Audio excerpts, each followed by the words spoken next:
If the US bombs Iran, it will be done by B-2s. But why? The Pentagon has sent 6 B-2 bombers to Diego Garcia in the Indian Ocean. It's the largest single deployment of stealth bombers in US history. The long-range bombers are uniquely suited to evade Iranian air defenses. They can carry America's most potent bunker-busting weapons. This is a blatant threat to Iran. The US government hasn't publicly acknowledged the bomber buildup.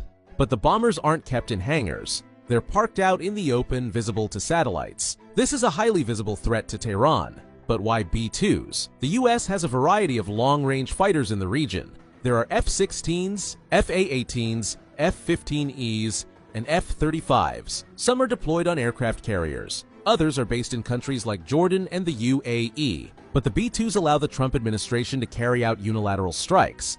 Diego Garcia is militarily controlled by the UK. That means the US won't need permission from any Middle East countries. The bombers also make sure that the risk to US personnel is minimal.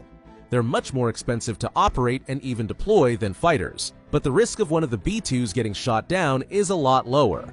The result was the only aircraft to combine long-range, stealth, and heavy payload capabilities. The B-2 saw its first operational use during Operation Allied Force. 2 B-2s flew more than 31 hours from Whiteman Air Force Base in Missouri to Kosovo. They attacked multiple targets, then flew directly back. The B-2s flew less than 1% of the total missions, yet it destroyed 33% of the targets during the first 8 weeks of conflict. The B-2 also holds the record for longest air combat mission in history. In 2001, the Spirit of America and 5 other B-2s were dispatched to Afghanistan. Their mission lasted a record-setting 44 hours. The B-2 made a quick pit stop for a 45-minute crew and service change with engines still running.